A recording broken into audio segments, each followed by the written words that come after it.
across the line. Look at that defense from Krasowski, immediately covering off Olivier, but Olivier chucks it down into hell corner, and it looks like he's got a better exit too. They're now going to drag race up to Griffin's Bend. Yes, they are. Here they're going to be in that straight drag race, and that's going to be Genet trying to hold on behind in that Lamborghini to see if there's anything to be had. Absolutely nothing there between the two of Krasowski and Olivier. Krasowski's going to have the inside, but he doesn't break quite as deep. That outside is hard to hold on to, and that is why Olivier, a spin though, up at the front. Everybody tries to scatter to the inside. Krasowski falling all the way to the back. Will he get hit? No. Absolutely sends it into Sunset Bends, and cutting back underneath. We're going to go 3 wide onto the main straight and almost cutting across. New Hook nearly gets hooked himself, and thankfully has just enough space to go by Danny Cervantes. Cervantes using that slipstream to catch back up and see if he can keep Kings behind him. Kings has the desired inside line, and once again an over-under potentially no. Ryan Kings now into P3. Another attack from Reynolds, attempted into the inner loop, again, does not stick. He peeks his nose to the inside through the carousel one more time. They've got a lapped car up ahead of him. When are they going to catch it? Can Reynolds capitalize as he now peeks to the outside? And they're side by side. If he can keep here, he'll have the inside down into the toe of the boot, and he does. He's got the overlap. This could be job done. If he can manage to get in front and a little too deep into the corner. Schutt has to give it up, tries to square it off, looks for maybe a better exit, and I think he's got it. The lap car helps him. He's going to try and fight back. Reynolds now gives him a taste of his own medicine as he covers the inside, breaking deep down into the heel of the boot. They carry on side by side. Has he got the inside into turn 9? I think he might. He could have this one back. This will be an incredible fight back here from the 31, and he's got it. It's closer than he's been before, and it's a white flag lap now. Does he try and get it here? Does he wait till later? This seems like a good opportunity for me. And indeed, he's once again going to be on the inside for De La Rosa, but this will be the outside into Curva Grande. Will we see Lau Stolson start to come back forward on him? They got Don't traffic. forget about Iamaki as well. And they're going to have to stay on the side. Oh, no, they come together. They come together, and that's going to send Olsen into a horrible tumble while Iamaki carries on with the lead.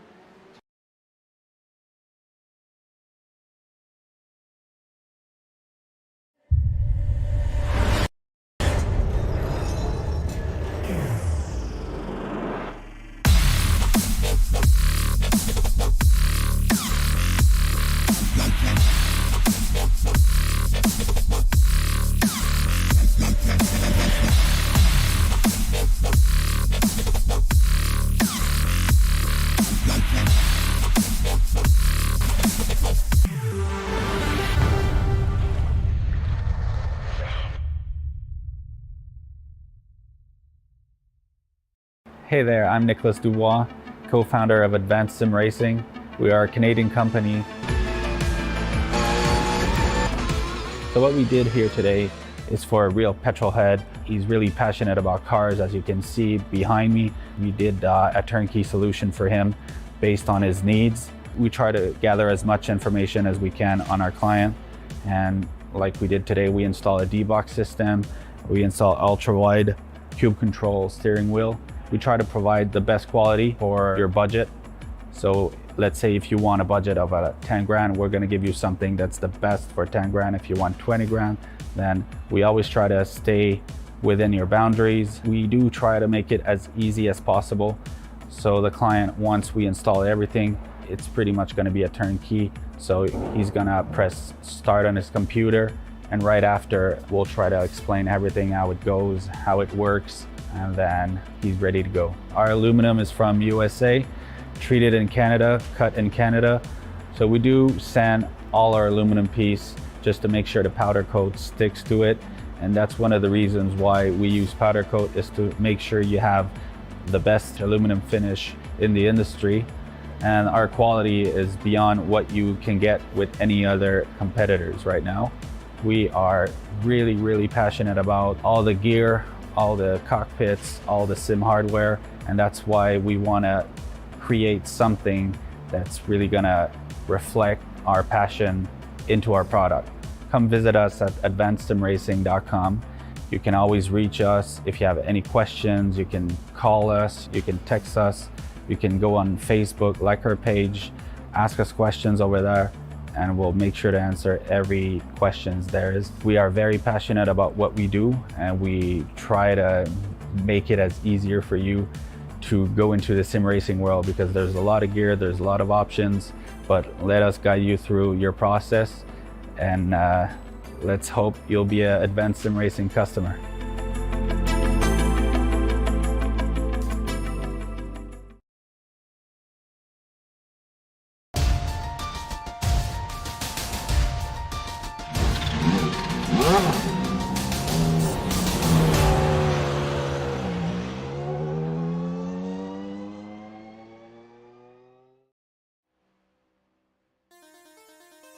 Without being able to attend, Acosta's run of wins came to a halt. Trent Dinkle picked up the torch and earned an emphatic victory on the Daytona road course, surely a track where Abner was likely to be a contender. With only 2 rounds left and O'Brien now holding a handy points lead, will it be a different private label driver who takes the crown? We'll find out soon as we get ready to watch round 9 of the PRL NASCAR Cup Series, and you'll see it all live here on the Global Sim Racing channel. Hi, I'm Joe Peak, and with me in the booth is DJ Clark. Behind the scenes is our director, Zach Johnson, and he's using cameras provided by Dougie Beard. Daytona's oval gives us almost the complete opposite of the road course, in which anyone has a shot at winning tonight. Let's head to our track guide to learn more about the place.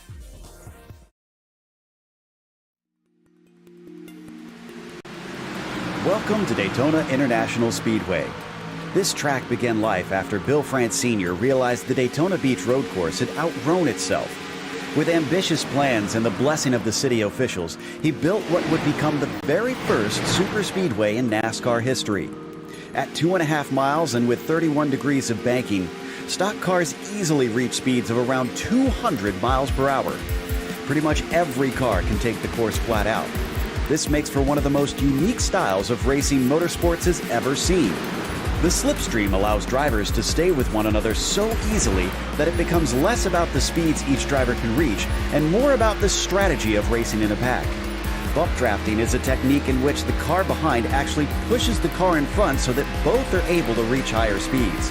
And side drafting is another in which the drivers use the air off the sides of their cars to slow their opponents down.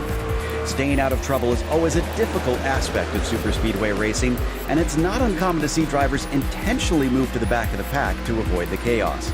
In fact, the high speeds make large wrecks so hard to avoid that the term "the big one" has become commonplace to refer to the almost inevitable multi-car pileups the circuit is known for. Also, entering pit lane is its own skill, which requires practice in order to slow the car up as quickly and safely as possible.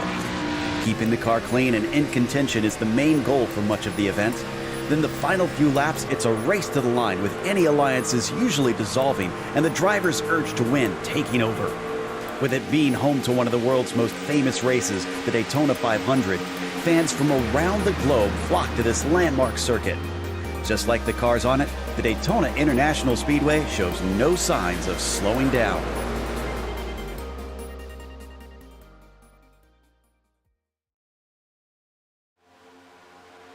Well, DJ, they had Talladega earlier in the season, so they should have at least some idea of how it's going to work with the next gen, but it is a slightly different kettle of fish.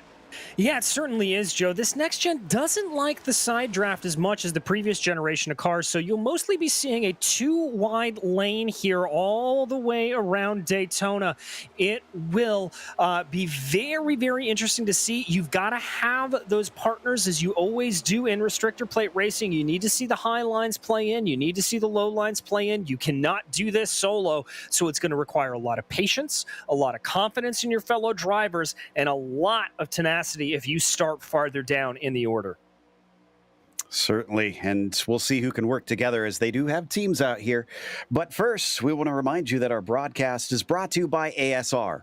Owned and operated by passionate sim racers, Advanced Sim Racing designs and builds the sturdiest and most durable aluminum profile racing simulation cockpits available in the market today.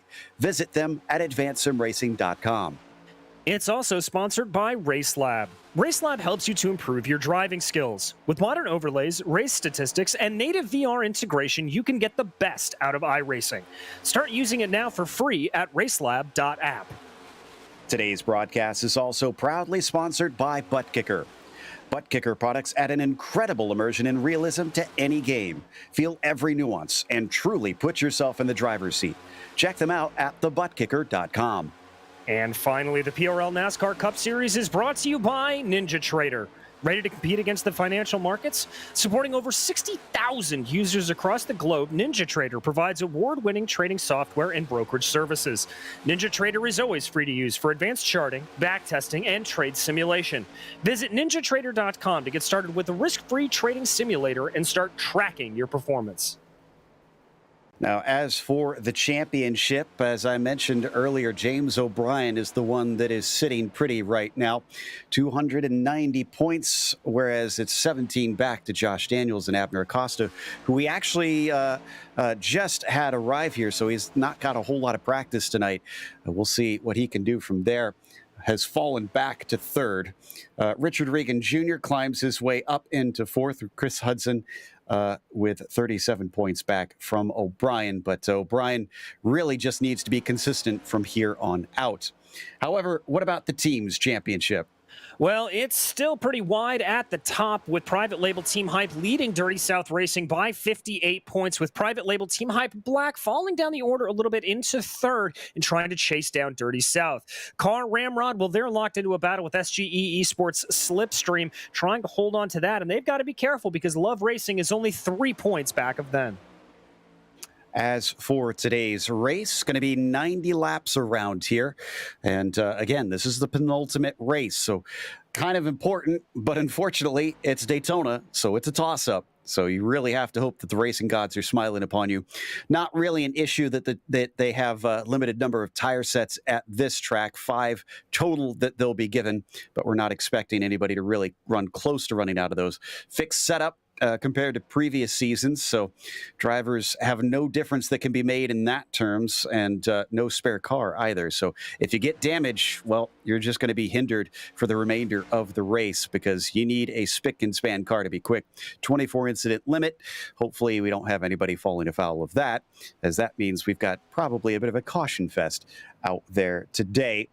And they're just finishing up the last bit of the warm-up here before they head off into the qualifying session, which, as we know, DJ, not super important here on the oval. But like you said, better to either be at the front or the back, one or the other. Exactly. You really don't want to be mired in the mid-pack here because you run afoul of those massive big ones that we see many, many times coming out, and you really don't want to get caught out by any of those over the course of the race. Towards the front, more likely to avoid it. Towards the back, more likely to be able to avoid it. And it's certainly been a very Daytona-centric day today as the Real World 500 took place. And don't worry, I'm not going to spoil anything. I actually haven't seen it myself, but we've got the PRL taking place on here as well. So Matthew Long, the quickest in the warm-up. We'll see if he can repeat that in the qualifying as well. Before we get to the racing, we do want to mention another of our sponsors. Make sure and check out the Majors Garage, home of free Baseline Plus setups. Get help from any of the garage coaches 24/7. Sign up now for awesome, affordable monthly subscriptions, telemetry, coaching, and more by simply clicking on our link in the description below. Also, if you use our special discount code MajorsGSRC, you'll get 10% off. So big thanks to Majors Garage for helping out with that, as it looks like they have advanced the session, and now we head off into qualifying. But, DJ, they cannot dilly-dally. It's only 5 minutes, and they've got 2 laps. Exactly, and you're going to need both laps because, as with the previous generation of Cup cars, it does take a second for these next-gen cars to get up to speed. So you want to get out there, get that second lap in. That's going to be your good lap. Watch for these guys to run the high side on the first lap and then dive it down to the low side, trying to maximize time on the second.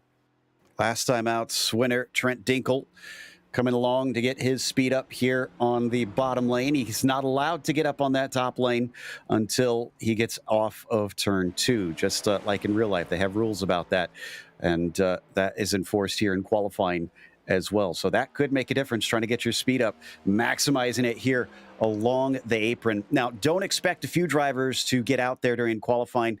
Bob Clement, Carlos Romero, James Durr, Greg Wilson, Scott Johnson, and Patrick Cowgill have been given EOL penalties, which means they will not be allowed to qualify here today.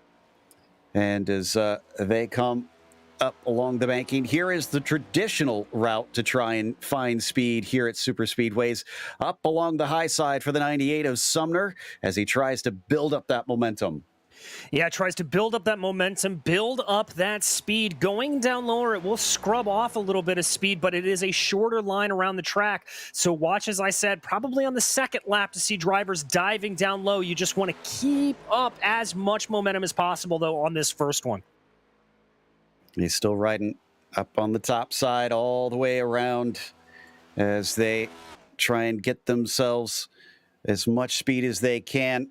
Acosta is out there and got about 3 laps of practice in. I guess the good news is it's not really a track that requires a lot of practice. It's just probably would have been nice if he had gotten used to how to run around others in this car, especially considering as far as Abner goes and his hopes for a potential Cup championship, DJ, he had his worst finish of the season at Talladega in round 2. So he probably wants to make up for that and hope that he gets himself a little bit closer to the top spot once we're done today, since there's only one more chance after this.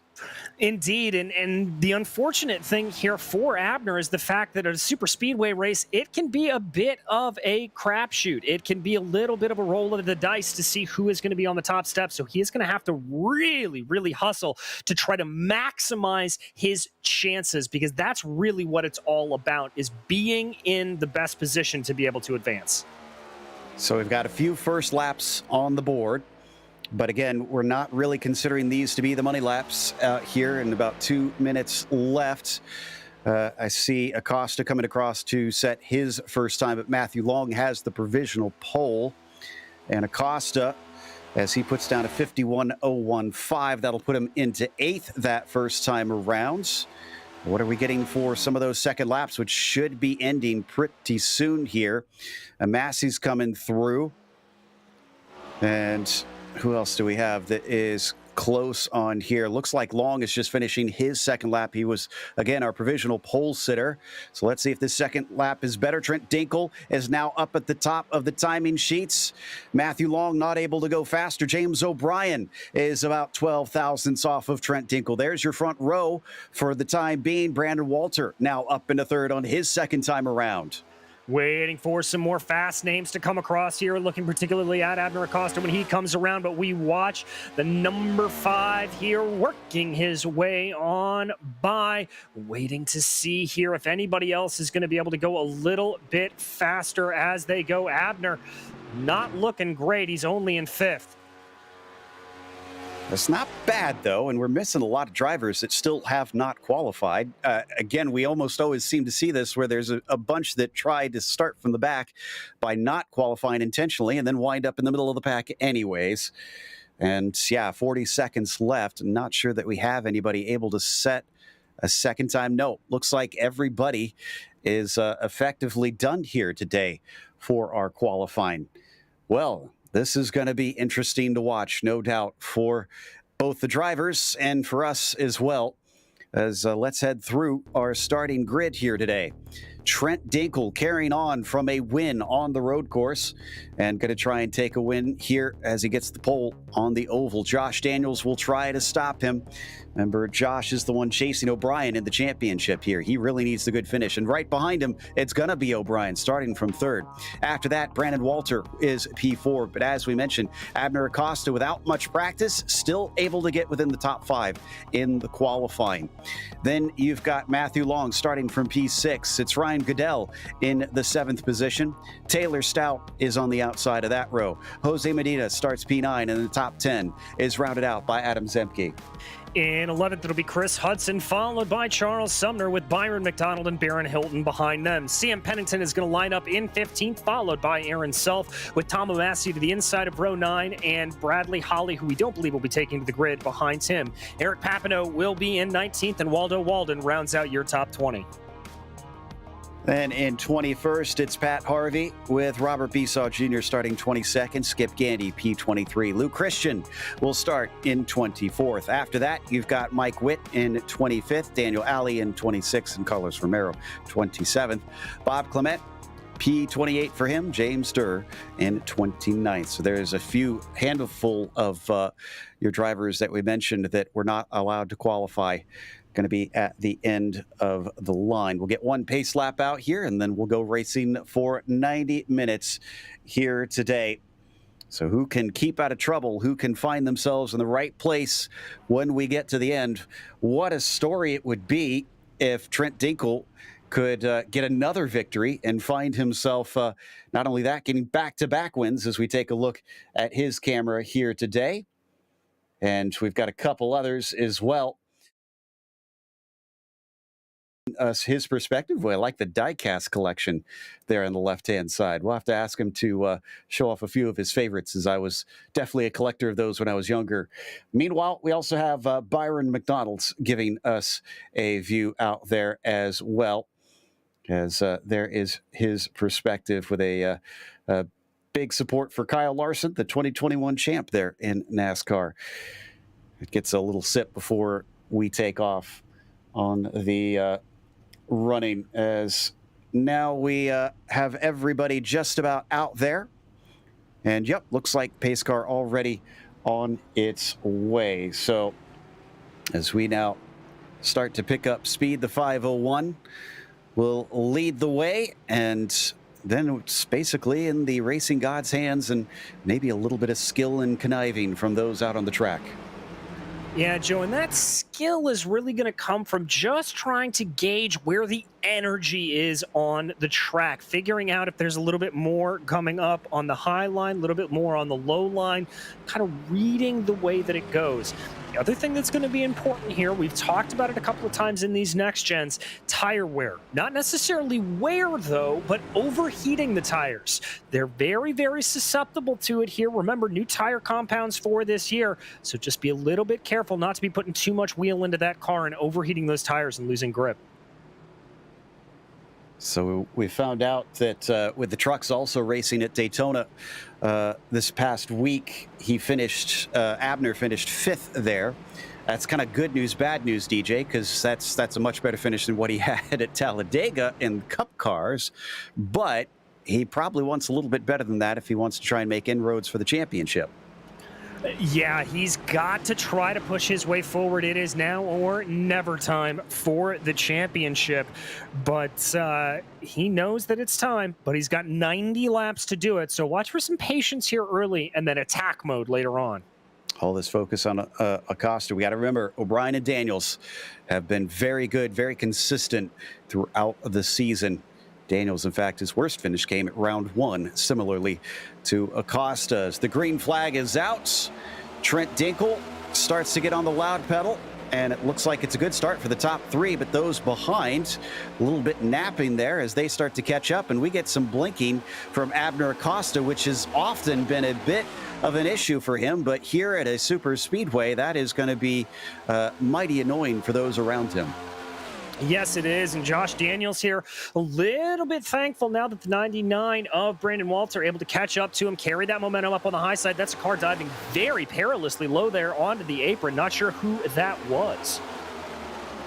I think looks like Massey. Yeah, Massey was giving up track position, and I think, yeah, he was trying to intentionally get to the back, but unfortunately he went way too far back, and he is now drifting behind this group. You can see the distance he's already lost.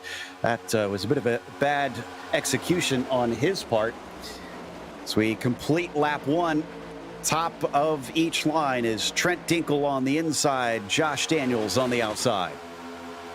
Yeah, we haven't seen a whole lot of switching over of lanes here yet, and I wouldn't expect to see that unless some bigger gaps start to open. That backpack, I was a little bit worried that they were going to lose touch there, but it looks like they've been able to catch back up nice and easy. Bottom line dropping back a little bit here and getting a push from James O'Brien there in the 9. Trent Dinkle wants to try and get back into it. So we now come around off of turn 4 to the tri-oval to complete lap 2 already. This has been very tidy racing, I must admit.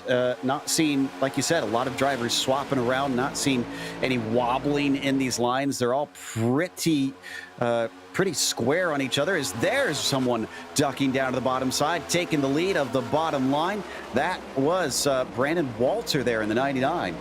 A gutsy move from Walter, but able to get it done. Now he is going to lead that line. Now this is a little bit like what we saw earlier today. That lower line starting to have some energy here early, wanting to get down there.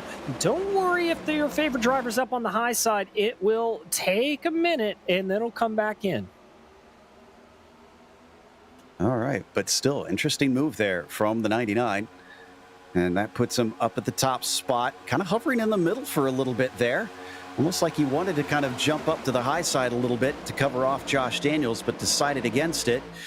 Otherwise, most everybody behind just staying in line. That looked like Pennington getting a little air on his nose down below the yellow line to make sure and cool that down. Not a very hot day, so frankly, not much of a concern, especially with all the cloud cover we've been seeing since late in practice. Yeah, exactly. Only 81 degrees Fahrenheit out on track right now, so relatively cool conditions there.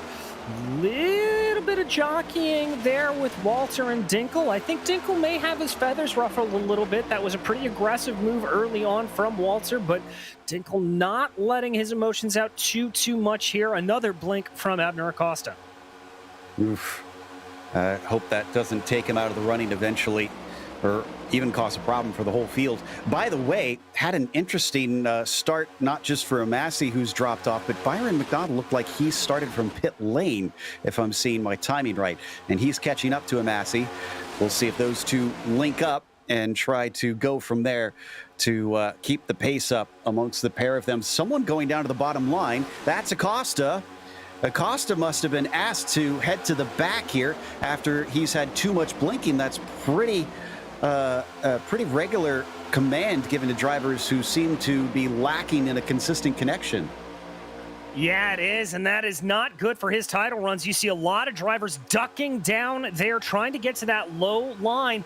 The high line there, after about 10 back, was a little bit spaced out, starting to come back together here, so playing around as they go. The high line just carrying a little bit more speed here with Daniels still leading the way. Up at the front, Walter on the bottom line. Josh Daniels on the top line. Trent Dinkle pushing on the bottom. And on the top, Matthew Long connecting, getting a big push there to the 77. That's going to move him to the front for now. Not enough that he decides to chop down in front of the 99 for the time being. He likes being on this top side well enough, it appears. Adam Zemke is fourth back in line there in the 57. Don't count him out here on these super speedways. And as well as Charles Sumner, who seems to be positioned well today. Already on to lap 7 of this race, and so far it's been business as usual. Looks like we're losing a bit of the cars at the back. Trying to see who that is. That looks like Harvey, Gandy, Besaw Jr., and Witt. Yeah, they're sort of in their own little train there in the back. As there, you can see it on your screen, just the 4 of them running together.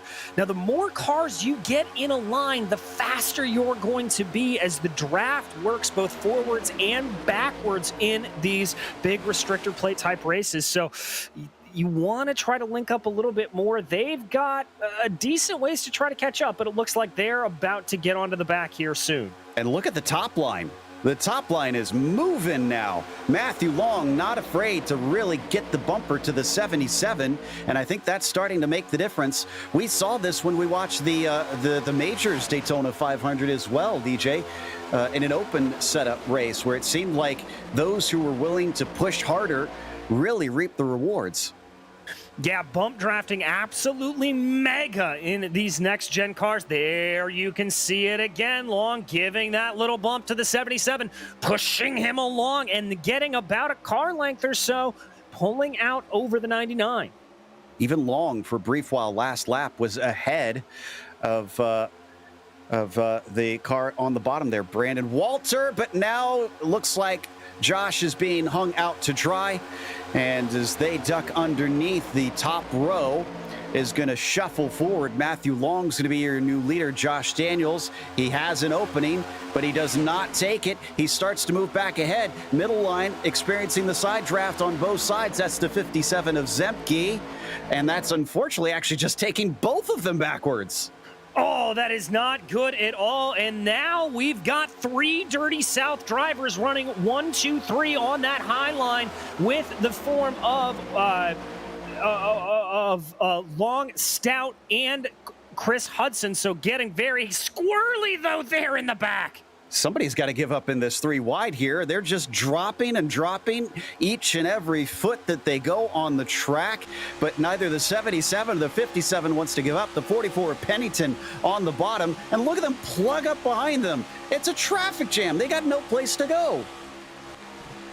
There, and we just heard a little bit that over the radio, some commands of saying, I'm letting you in if you want it to go. Oh, the 57 there getting very, very close. Zemke and Daniels, neither of them want to give this up. Bottom line starting to move a little bit as Pennington manages to get ahead, but now they check up once again with a side draft. Everybody behind having to make a little bit of a lift. There we go. Another one gets clear. That's 21 of Luke Christian. And still, Josh Daniels is being absolutely stubborn on this one, not willing to pull out behind. I gotta say, I don't like that move because look at everybody else scampering away up ahead of them. It's an almost 3-second gap as they continue to run 2, 3 wide here in the back. This is not working. You can see that distance on your screen. Finally, they get 2 wide once again and get rolling, but the damage has been done. The top 8 have, well, actually, it looks like they might get in a single file themselves and try and push to get away. And look at the distance between them, 3.7 seconds. So hopefully this bigger group of cars can start to work together, put all differences aside, and see if they can run them down. But Joe, this is exactly what I was talking about with the idea of cooperation and teamwork here. This leading pack didn't really squabble around. You saw the Dirty South drivers move their way up to the high side and work together. And that fighting, that squabbling in the back, look at that gap as it sits now. Still, they're trying for 2 lines. I thought they were going to get single file there, but the Dirty South drivers do seem to want to try and work together. But that's 3 versus 5. And I think that's a bunch of the private label guys. Yeah, because that's Walter in there, O'Brien, and I'm trying to see if the others are on that team. They've got also Medina in there, Goodell in the 14 on the bottom, and of course Trent Dinkle. Yeah, so a bit of a mix of teams there on the low side, but Dirty South clearly thinking the high line is the way to run. They really need a couple more cars to make it a fully viable option, but they're not doing too bad with it right now, being able to keep up with about 3rd place of James O'Brien the way they run. Trent Dinkle, an independent driver, for those wondering. And as for the car of Goodell, he is racing, well, I had him on here, and, oh, it was Whataback, excuse me. Whataback is the one that he's racing for. Don't have Medina pulled up quite yet, but the Dirty South have started to make it work as they get higher and higher up the top side of the racetrack here through 3 and 4. We're up to lap 13. Let's not forget, they're going to need some pit stops, and, well, it looks like that bottom line is going to affect it as O'Brien, Dinkle, and Walter are all now into pit lane. And Joe, this is a little bit of what we saw out of the massive team, the mega team running in the majors. Coming in early, opting to go for some fresh rubber, getting off sequence and running to the end. It worked wonders for them in that majors Daytona 500. We'll have to see if it works out well for the leaders here. Well, and part of it was that group was working so well together, and that did look to be two of the private label drivers that were coming down to try and work together there with Dinkle. So that'll take some away from that top group, especially if they remain in 2 lines, which, note, looks like they've come down to just 5, being led by Matthew Long currently. There you see them on screen now. Stout and Hudson behind them, with Goodell and Medina in 4th and 5th. So that's the Dirty South drivers, 1, 2, 3 on the points. Yes, indeed. Goodell, Medina there behind them. So this pack of 5 starting to run away a little bit. That gap still holding to the second pack at about 4.5 seconds. Good bump draft work there from Taylor Stout, pushing his teammate along the backstretch. And those two are not teammates back there. It's SRT eSport for Medina and Whataback for Goodell. Doesn't mean they can't work together, but might not be in as close communication as what we're seeing from those Dirty South drivers. So as they continue on around, jumping up to the high side there, that's 2 lapped cars. That's Byron Mcdonald, I mentioned earlier, who did eventually catch up to Tom Amassi, but unfortunately, they're going to go a lap down. They're going to hope for a caution here at some point and get a lap back through the lucky dog. Well, looks like McDonald wants to cling to the slipstream of that front group, and I think he's got it. Yeah, he is within the toe. It's a good move there from Byron Mcdonald. I like that heads-up play. He has just got to hope here that Tom Amassi is able to close up behind him, give him a little bit of a push, and get them even faster. Oh, we've got a big one. Big wreck. A lot of cars involved in this one. Looks like Clement, Gandy, Harvey, Luke Christian in there. Trying to see who this started with. It looks like the 21 of Luke Christian making some contact with Pennington. And this was in the midst of the corner with a lot of drivers blind from the line ahead. So everybody just kind of piled in without much chance to react. Oh, you see that contact there with the 21 and the 44, and that just sends everything off. Oh, very rough to see there. That's just that little bit of contact that you can get in the super speedway races that really causes a big, big checkup. Wonder if we can get an onboard from Josh Daniels. I think he may have been the only one able to avoid major damage. He had a few little touches. You can see him, the red and black there, sneaking by. Very good heads up from him. Everybody else, I'm pretty certain, made a little bit of contact in it. So as we pull that one up, here we go from right on top, the Love Racing driver. He starts to see it happen. He checks up, tries to get to the bottom, can't get there. Wow, that was lucky there. Pennington right across his nose. And a little bit of damage, it seems, maybe on the back of the car, but that, I don't think that's really anything that'll hurt him. I don't think it will either. That was a very, very lucky move, and I believe that was the 00 up there that you saw. Baron Hilton just kind of briefly grazing the wall a little bit, and that may have been what triggered the move down by the 21, getting a little bit scared of contact coming down, so a little bit of a domino effect there. So this gets interesting. Those 3 drivers that pitted now cycle to the front.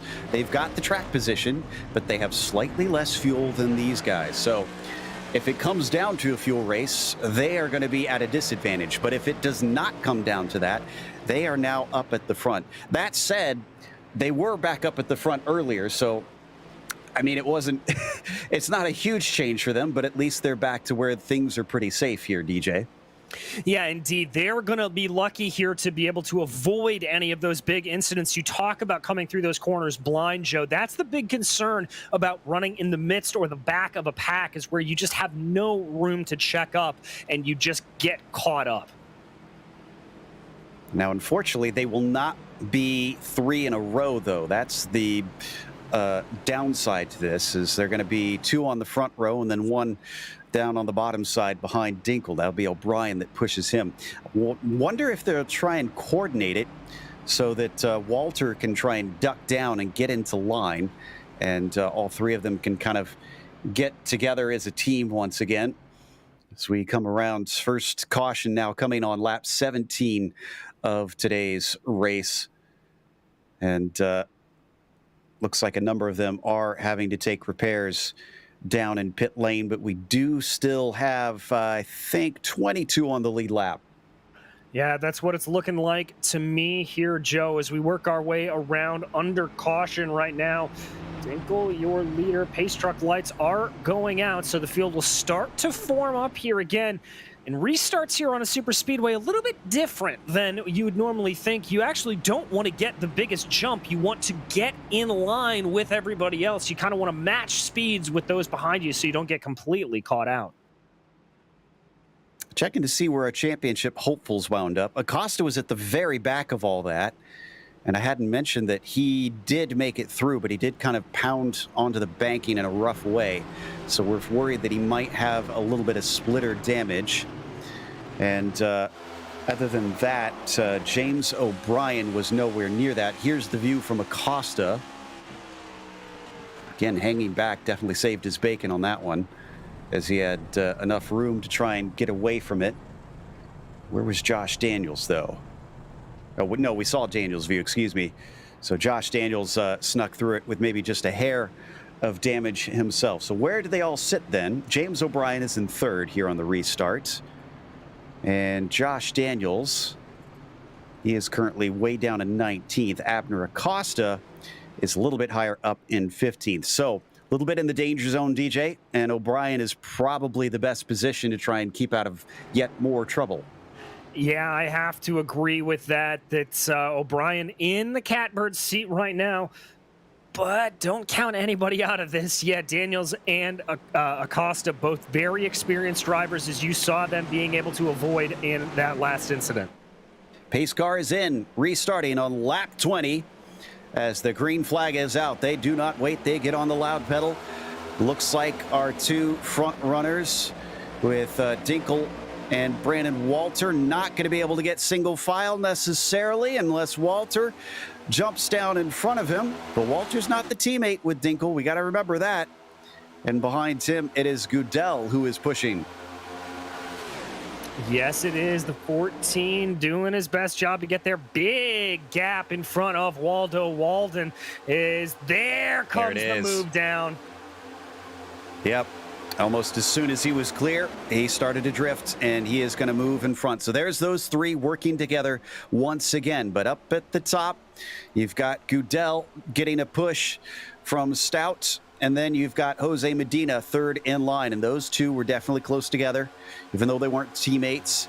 Look at Charlie Sumner now as well. Third in line, it looks like. As ducking down low for a moment, we have another abandoning. Yes, Goodell likes that bottom line, and he is going to leave Taylor Stout out to dry. Well, the problem with that is we saw Stout having a good run earlier with Hudson and Long, but his teammates are now both down on the low line, and he's only got the 24 of Jose Medina and Charles Sumner up with him, so they're going to have to work together despite not being on the same team. Fascinating stuff here. We didn't really see many try to take to that bottom line. Maybe once or twice people ducked down, liking it more than the top line, DJ, but it didn't seem like it was particularly faster to me. It wasn't like they were running away. So I'm kind of shocked that suddenly we're seeing everybody abandon it. Well, not everybody, but two drivers immediately abandoned it at the start. I think it's just a matter of wanting to get with the drivers that you trust most, Joe. And I think especially there for Goodell in the 14 and the 99 of Walter. Walter in particular, remember, he pitted with O'Brien and Dinkle. So they're kind of working together. He just wants to be linked up with them. Goodell wants to be a part of that party. Well, in the meantime, as things start to cycle around, and once again, more drivers ducking down low, liking that bottom line. This leaves Charles Sumner to lead the top line, and he is getting pushed by, looks like, Jose Medina behind him in the 45. So that, Eric Papineau back there in the 45, rather, on the top line. They come around through 1 and 2 once again, already up to lap 23. Only one caution so far in this race, and down the backstretch they fly. We still have 23 runners out on the track. We've lost Bob Clement, Daniel Alley, Pat Harvey, James Durr, and Skip Gandy are still taking repairs. We're not sure if they intend to return to the track to gather up some laps. Yeah, we'll have to see. Not a lap requirement here, Joe, in this particular division of the PRL. So just have to see, and maybe they can come back in and grab a couple of laps, move themselves up a little bit as we ride on board right now with Trent Dinkle. You can see just feathering that throttle a little bit, not wanting to give too much of a bump draft here to the 99 of Brandon Walter. You definitely don't want to be giving a bump draft when you are third, fourth, fifth in line. There's that old saying, never push the pusher. You never know what they will do in front of you. Indeed, and Trent Dinkle going for a second victory in a row if he can today at the same track, but a different layout, as he currently runs in about 9th place here on the bottom line, coming down through 3 and 4 once again. Up on the top, doesn't seem like Papineau and Sumner are having an easy time trying to push. They've been stuck back here about 3 rows back and not able to regain the ground. I wouldn't be shocked if we saw more drivers decide to leave and abandon ship, head to the bottom. Well, Joe, part of the reason for that is we've got a lot of wiggling up on that high line. You can see as they come through the corners, drivers are kind of wavering back and forth a little bit. Whoa, is there? We've got a couple of takers. That's the number 9. Whoa, a big migration up to the high line. Maybe they thought something was there. And Trent Dinkle, not happy about that, asking people to pick a lane. And as they start to move forward, looks like Dinkle is going to wind up second on that top line. He'll get a nice little push from O'Brien behind him. He is wedged right between those private label drivers. Yes, he is, and that is a good position to be in. Remember, private label Team Hype leading the way in the team's championship. Thought about a little bit of a move up there. Did the number 14, but ultimately it was the 66 of Taylor Stout that made it up there with his Dirty South teammates of Hudson and Long. I think that was Walter who had to get out of it there up on the high side. That's going to make a 3-wide situation. It's all breaking apart, and the lines are certainly not clean. This is going to be a danger as they come into the corners. 3 wide through here. Everybody's got to be nice and steady. Nice and steady, trying to hold it out. Walter just wants to get back down into a line. Trent Dinkle and an island to himself. There's the contact. Oh, collects Zemke, Papineau. It looks like Walter is going to be a part of it.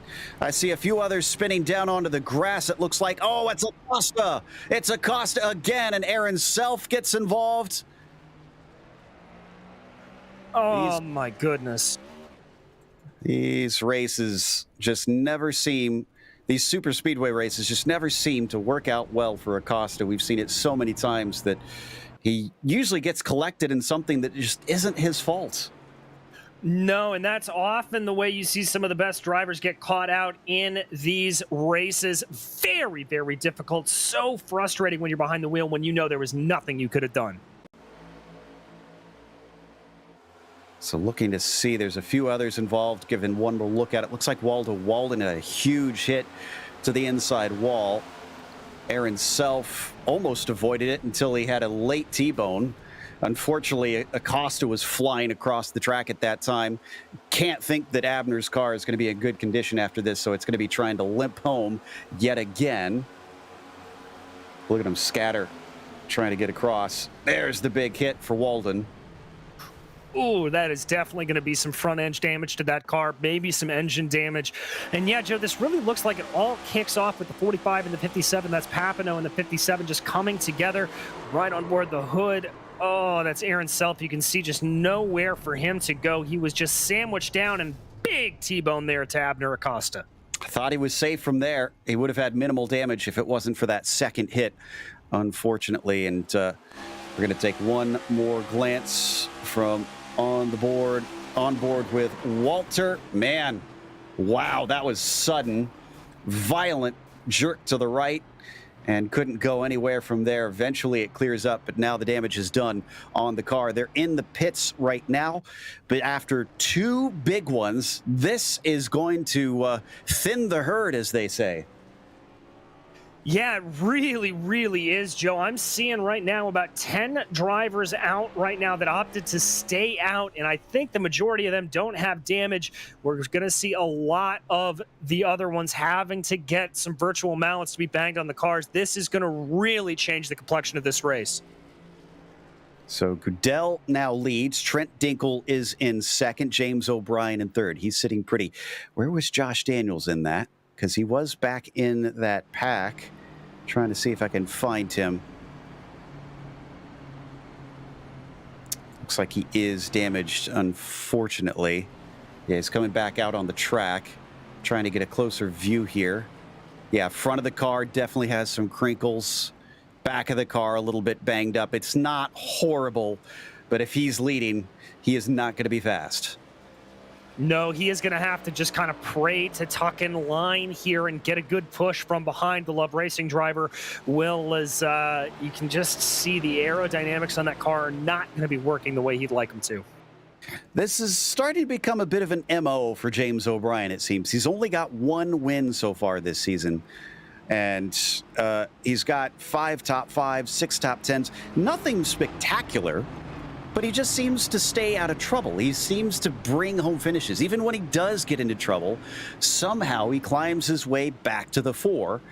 And that's what is allowing him to lead this championship right now. And as he sits, yes, he's got a shot at a victory. Even if he doesn't, his rivals are all now on the back foot, and he's just basically got to cruise around. Well, Joe, it's the drive of the champion. It's oftentimes what it's talked about with guys like Scott Dixon or Alain Prost to cross over series. When you just think about those points numbers, you don't take the unnatural, the overly risky moves. You just try to maximize on points the best you can. And I wish we had a counter for how many times we've mentioned F1 on our NASCAR broadcast for the PRL. I think we got enough time. Real quick, we've got one more interesting replay here for the number 3 of Besaw Jr. Found out that he had an incredible miss here on the big incident. Here we see it start to unfold in front of him. In fact, this is going to happen immediately in front of him. Whoa! Wow. He may have been the only one in that group that got away good. He may indeed. I want him to buy me a lottery ticket. That was absolutely incredible for Besaw Jr. And that gifted him 11th place on this restart, so he's going to be still in the hunt, but now we have a real mixed bag of who is clean and who is not out on the track. As we now get the green flag, and they are on their way. Dinkle on the high side, down on the low side, Goodell in the 14, leading the 2 lanes. And we are a third of the way through this one. We are indeed looking like Trent Dinkle's waiting for Baron Hilton to catch up to him there. Little bit of jockeying around there. Chris Hudson in the back, just waiting for everybody to go. Jose Medina up, also up on that high line right there. And Daniels able to scoot his way up. Little bit of movement up. That's Robert O'Brien coming up to, or James O'Brien coming up to the high line. Josh Daniels at the back of the high train for the time being before he gets joined by Pennington. So he's at least up with the front group. Wow, big dive to the bottom. Someone up at the top wanted to get down, and there was a car there, unfortunately. That was, I think, Medina, actually, that had that. No, that was Baron Hilton, who, unfortunately, is now getting hung out to dry. You can see he's connecting with the 77 of Daniels, but he loses tons of momentum with that moment and is falling continually backwards. Yeah, and now I thought we were going to have a nice little high line starting to develop with the Dirty South drivers of Long, Stout, and Hudson, but they thought a little bit better of it. Watch for them here. They're looking like they want to make that high lane work, and I think they're going to try it here, and it looks like the 24 of Jose Medina is going to come along for the ride.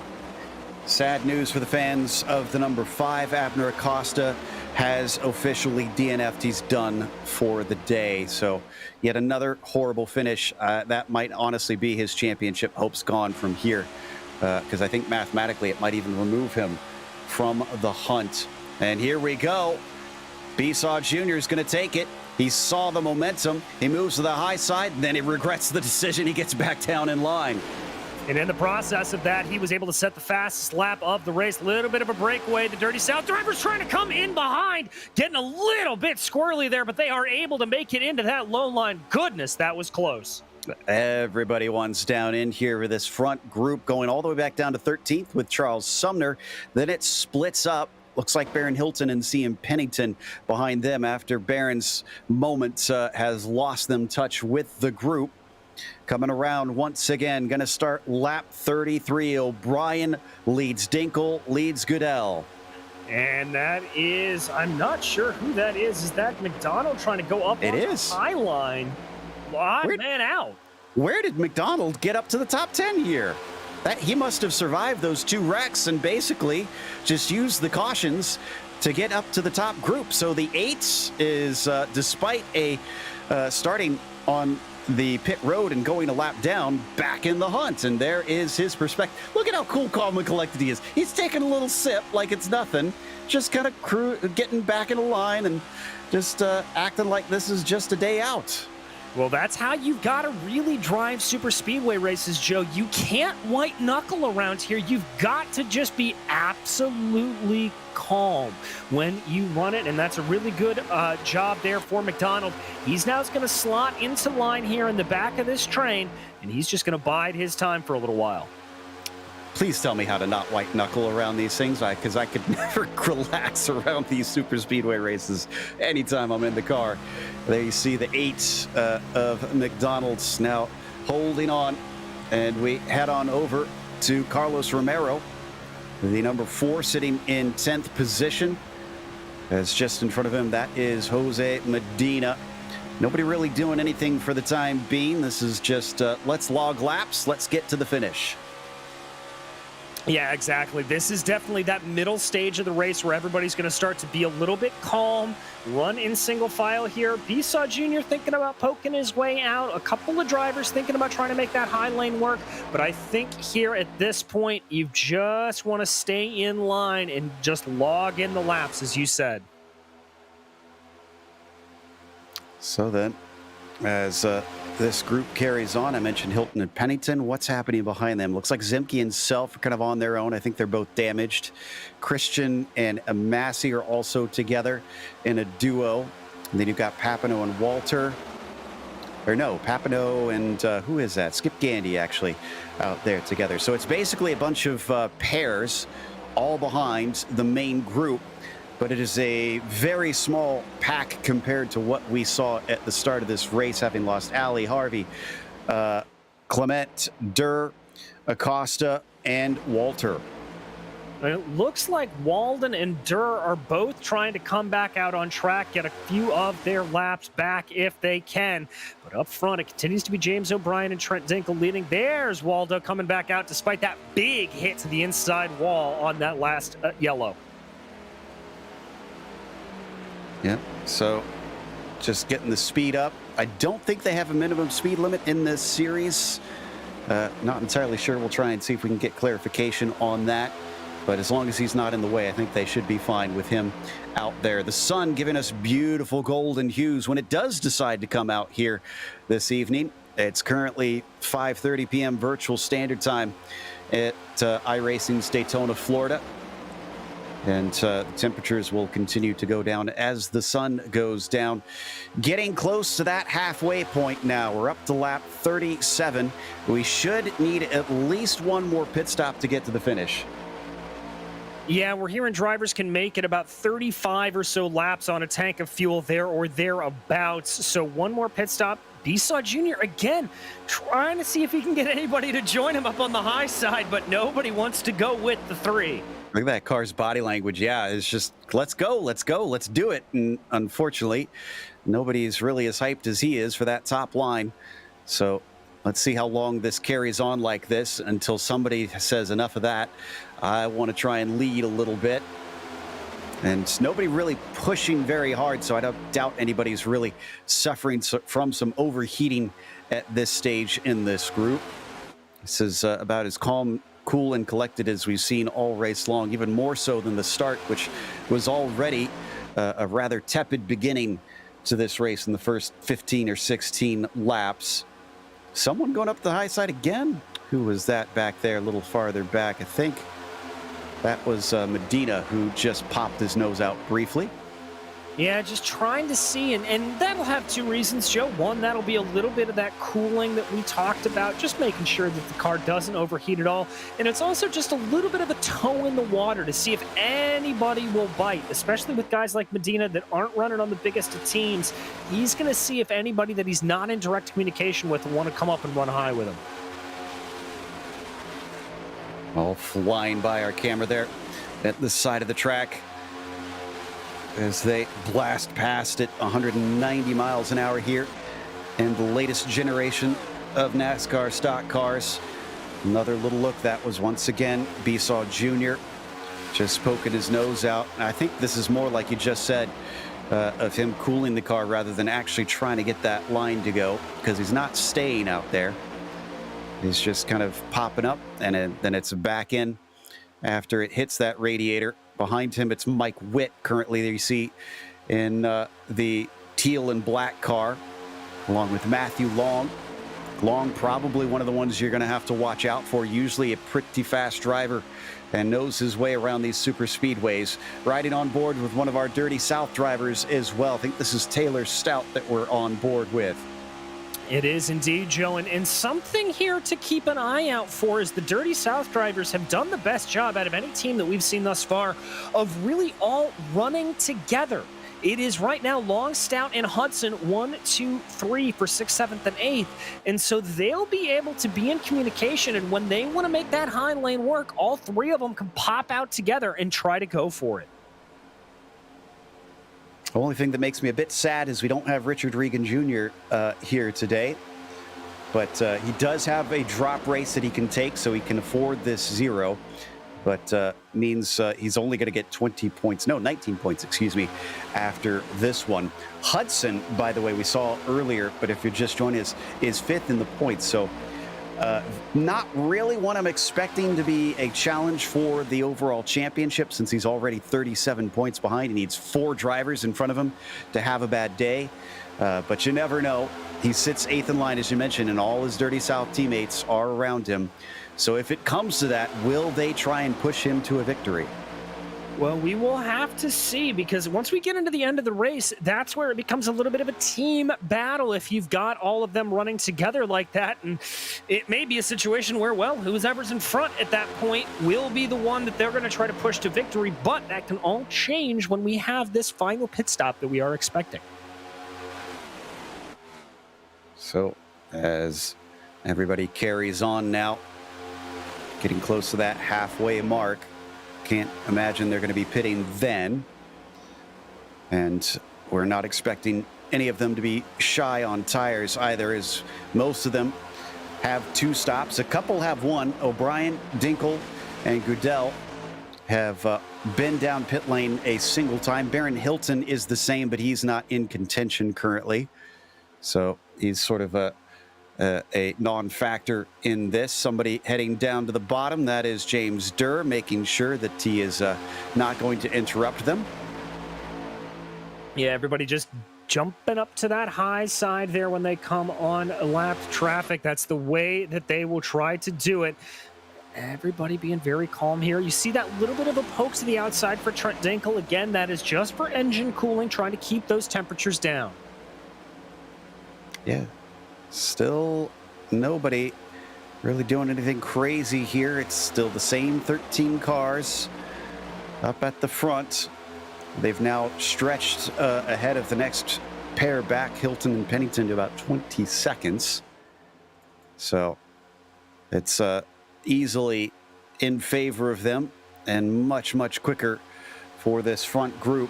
Down and across the line once again, as James O'Brien has been leading lap after lap. Now, this might be important, this segment of the race, especially for O'Brien, because we have to remember that there are, I think a bonus points. Yes, 1 bonus point for leading the most laps. And O'Brien is in a great position for that right now. So will any of his other competitors hoping to challenge him for the championship try to disrupt that to keep him from getting another advantage? They very well could, but at the pace he's running right now, I think it's going to be a little bit difficult to try to mount a challenge for that, especially any of those that are in direct competition for him in the championship. They are still well down in the order and not in this leading pack here, crucially. Yeah, Trent Dinkle, interestingly, took the 2 bonus points for pole position. Leading a lap will get you 1, and then the fastest lap of the race gets you a bonus point as well. I'm pretty sure it was Besaw at one point that snagged that. I'm not sure if he still has it. It does look like he does. Yeah, 46.180. And he's not one that is in the championship hunt here. So that was sort of just takes the points out of the equation in that fight. Trent Dinkle now, as he sits behind, watching him coming through 3 and 4. Gets tucked up right underneath that number 9. Another car going to come into pit lane. Waldo Walden, who tried to come back out and get a few laps. Looks like he's passed everybody he could and is now back on the lane to park it. Yeah, just not able to keep that speed up was Waldo. And especially as these leaders are starting to catch up to the back of the field here with the slower cars, that slower pack up ahead, Self, Papineau, Christian, Amasi, all of them. That, I think Waldo just didn't want to be a part of that.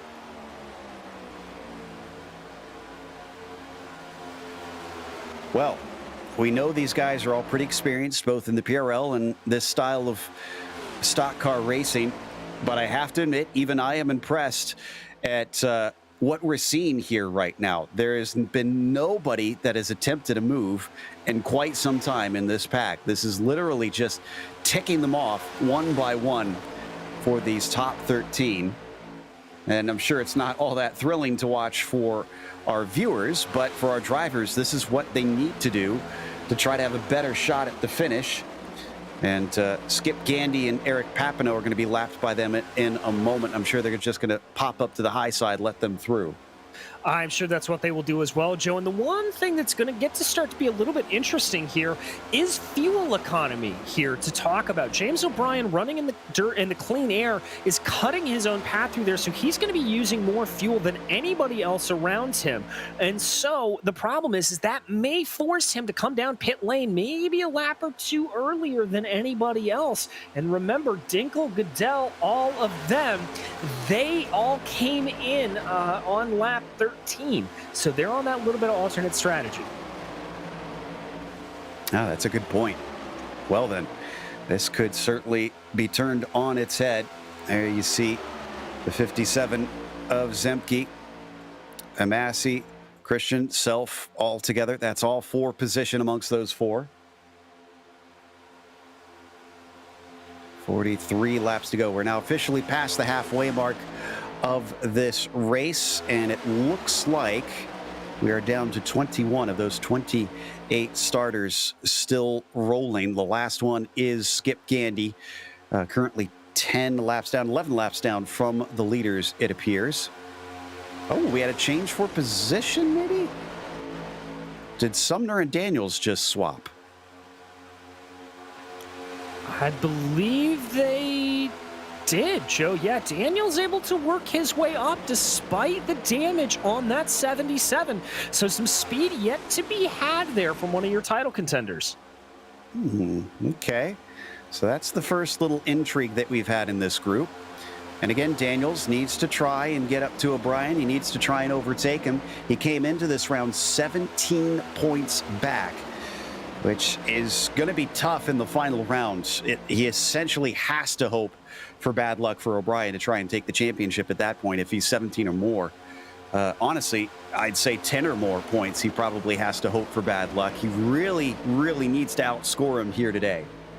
Yeah, he does. And with the damage on that car, that is going to be exceedingly difficult. He's one that really needs that high lane to start coming in. A little bit of a look up there for the 4 of Carlos Romero. Not going to be doing anything. Besaw Jr. as well. Still flirting with that high line, trying to see if he can get anybody to come with him. Doesn't look like it's really working out. Everybody's happy to cruise on the bottom. Less chance of a wreck, less chance of getting slowed up and losing positions. But then also it takes away the ability to take positions. Meanwhile, look at the right front here, one of our Dirty South drivers. This is Matthew Long that we're on board with. That's a little bit of damage on there. I don't think that's going to massively slow him down, but again, a small concern, I'm sure. Yeah, exactly. It's not going to slow him down. It could affect just a little bit of the cooling on the front of that car, so he'll have to manage those temperatures a little bit more, poke his nose to the outside ever so slightly more as they work their way around, trying to find something here. But everybody, I've got to commend all of these drivers, just very, very patient and cool to be able to run in this order the way they are. All right, well, when we get to that pit window, who decides to duck off early to try and get the track position? Who will try and wait as long as they can? And this front group, I think this is small enough, too, that everybody here should probably be able to get into pit lane and get back out on the lead lap. Now, that's assuming they get a partner with them to hook up and try and push to keep decent pace so that they don't get lapped by the leaders before a potential caution. But again, it seems like it's wide open on who wants to do what out here. Somebody up on the high side briefly, and then getting back down low. I think that was Medina once again. Drivers just seeming like there's a couple of them that want this high lane to work, but it's not going out. Hearing our first call, Matthew Long, Taylor Stout, Dirty South coming down pit lane. And a few other friends are going to join them as they all try to get onto the binders. Looks like everybody is in clean. So that essentially broke the pack in half, as there's only 6 of them left. So yeah, 7 drivers all down looking to try and take some fresh fuel and tires as they stock up. Looks like everybody into their stalls, nobody overshooting it. Don't want to try and lose the pack at this point. That breaking up has meant, because it wasn't completely clean, Mike Witt, Carlos Romero, and Charles Sumner kind of were hung out to dry, and the top 3 are on their lonesome. Yeah, they are, and that's going to slow all of them down because, as I talked about, you get a lot of draft from behind. Looks like their Besaw Jr. and Witt are going to peel off, so they're going to have a partner to come down with, but O'Brien, Dinkle, Romero, and Sumner all opting to stay out. You know, I think that was actually a really smart move on their part, because they're likely to come out right with that group that pitted. So yes, there's only 2 of them, but they're going to join up with a bigger pack than what they had before. Exactly. It could play out. We'll have to see here if O'Brien and Dinkle choose to respond at all as they come around. I think Medina just calling out that he was coming down pit lane here or something of that nature. Romero reporting, I think, that he's pitting in. And Sumner, I think, saying he is going to be coming down to the lane. There in the background there. Yep, there they go. Whoa, Sumner much better than Romero on the brakes, though. And he gets stopped in time. Now, that usually would be a good thing to be that much better than your rival, but now he's going to be a lone car. Exactly, and that is Sumner just knowing these new NASCAR next-gen cars a little bit better. Bigger brake discs on these cars, much more stopping power, and so they're able to get them woed down a little bit easier. I have bad news for fans of Besaw and Witt. They came out almost with that group of 3 of Dirty South drivers, but not with them. They are way ahead and definitely pulling off from them. But there's only 3 of them, and they're now catching up to a group of lapped cars, which are in this, actually, well, they're not lapped cars. These are cars that have not pit yet, but are not racing them. They're going to go around the high side here. So this looks like, well, Pennington thought for a moment he'd join in, then changed his mind. So they're going to easily stream past this group, but these drivers are probably all coming in from what I'm hearing over the radio. And there's Trent Dinkle. Dinkle is pitting. O'Brien is pitting, and they are only 2 of them together, so they better hope that they come out in that slipstream pack. Yeah, they better indeed, as we focus on the Dirty South drivers working their way around. Dinkle and O'Brien now rolling. I think they're going to get gobbled up. Yeah, there is nothing in it. Look at that. Everybody by. Wow. Dirty South has basically taken this race by the scruff of the neck, and it is now amongst them. And I asked the question earlier, will they get behind Hudson? Is that the one that they want to try and push to give him a possible opportunity at vying for the championship at the final round? Right now, he's third in line, but again, it's a lot of laps to go before they can make that decision. Exactly, 35 laps to go here. I wouldn't be surprised if they just continue to run like this until we get down into the closing stages of the race. You don't want to try to upset the apple cart a little bit, as it were. Might as well just keep running the way you are, and then maybe if that is the plan, Joe, let Hudson have the advance later on in the race. Trying to look at the pit stop times here. Besaw, Witz, Dinkle, O'Brien. Looks like, yeah, all of these guys took 4 tires. Stout, Long, and Hudson, they must have either taken 2 or none. That is why they're so far ahead. Well, we talked about it earlier in the race. Tire wear, not the biggest issue on these next gens. It's tire heating and overheating the tires. So they clearly just thought they could get by with 2 tires and able to make it work. Wow, so they pulled a real trick on everybody here.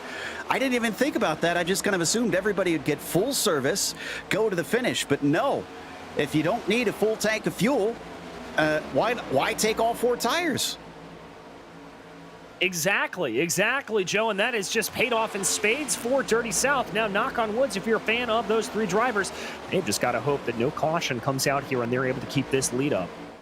So here's where it sits now, 33 laps to go.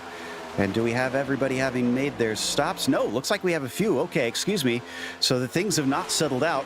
Zemke and Amasi still need to stop. Luke Christian does. Looks like Pennington will need to come in. Aaron Self. And the others that need to pit are those who are a lap down. But I was trying to figure out who is on the lead lap here in case we do get a caution and that bunches things together. But we don't have a completely clear picture yet. Yeah, no, we do not. We're still waiting on those stops for some of those drivers, and so that is going to throw things out a little bit. It looks like that they will have to make it work, but there you can see Zemke, Amasi, Christian, those drivers yet to pit right there, just tucking in behind Dirty South. Zemke and Amasi, this is great strategy. Just keep on and see how long you can stretch out this stint and pray for that yellow. And I think this is them hoping to stay on the lead lap, because if they pit, there's a good chance that as long as it keeps going, they're going to get gobbled up and lapped. So they've got to try and stay out as long as they can, hope they get a yellow, and be able to come in and get fuel to the finish. Meanwhile, Trent Dinkle leads this group. He's got O'Brien behind him, Goodell in there, McDonald, Besaw Jr., Witt, Sumner. Looks like Luke Christian is in there, and then they get a break back to CM Pennington. So that's about 6 or 7 cars. Well, and here's the one thing that could get a little bit interesting here, Joe. If this pack is able to stay in line and work together, they were a couple of tenths of a second faster on the last lap than Stout, Long, and Hudson. They were running 47s pretty much flat across the board, and this pack led by Dinkle was running a 46.8. So if they're able to keep up good speed, we could see a little bit of a race to the end. They're going to go by Pat Harvey here in a second, who's still circulating in the number 67. He did get the car repaired, 31 minutes of repairs, and still he's brought it back out there to try and see if he can capture some positions. I think James Durr is, yeah, he's one away from getting into 24th and 23rd. Walter is going to get overtaken after that. I'm not sure if he can go by Walter Walden, who's the only other one that's sitting in pit lane in front of him currently. Meanwhile, flying along the banking as the sun continues to set, and Dinkle, who is leading this group, is doing his darndest to try and play catch up, this time by at the line. This is going to be a 47.6. Stout ran a 47.2 though. Well, we heard Dinkle call out over the radio telling everybody to try to the high line here to see if that would be able to catch up to this leading pack a little bit more. Clearly not working out as well as Trent would like it to, but now he may have a little bit of a pusher behind him in the form of James O'Brien. Yeah, so Trent Dinkle definitely slower, but he was quicker. So yeah, and O'Brien knows he needs to try and hustle here. He needs to try and get good results. And he doesn't want to just settle for a 7th place. Granted, I say that, he is he a lap ahead of Daniels here? Yes, he's almost a lap ahead of Daniels. In fact, he's going to probably lap Daniels before this race is over if this stays green. I have to think that's right as they get their way around. Daniels just off in an island there, and that is not the way you want to be running here at Daytona. I think those drivers that were trying to hold out for a caution to get track position have run out of time. I think we got Zemke and Amassi coming in this time around as they chatter over the radio. Let's see here. There they are. Zemke in the monster machine. Amassi in the 05. No, they're going to stay out. All right, so they're going to stay out here and just try to hold on as long as possible. All right, keep going, boys. You know the strategy. Well, they're 36 laps in, so they might have a few more before they have to pit. Self and Pennington, yeah, both of them are going to stay out. So we thought that they were coming in, but no, it looks like they are not. As we watch Dinkle get another little bit of help from behind from that number 9 machine. Last lap for them, 47.5. Still 47.2s for Taylor Stout. And it's like they're making it look effortless there in that quartet at the top. Yeah, they've just got this line figured out and are running it beautifully, and it looks like this backpack not exactly able to get things going the way they'd like it to, unfortunately. Dirty South just continuing to hold out and hold strong. And I was right. Pat Harvey's now up into 23rd. And 5 more laps he's going to be able to get by Walden. So that'll be nice for him. Someone else into pit lane, Luke Christian. Luke Christian couldn't make it any farther. 21, getting his fuel, should be on his way, but he's going to get lapped here in just a moment because Stout's now coming around onto the main straight. There he is at the front of this pack of 5. And yeah, Christian there. Didn't quite see him on the screen, but he was off the left-hand side, and they put him a lap down now. So only 16 left on the lead lap. 16 left on the lead lap with 25 laps to go. Looks like those drivers in the back there are just not exactly able to run in the line that they'd like to. You see the 14 there trying to run a little bit wide. There's been a lot of communication in between these drivers trying to pick up as much speed as they can, but it just seems like that speed is nowhere to be found.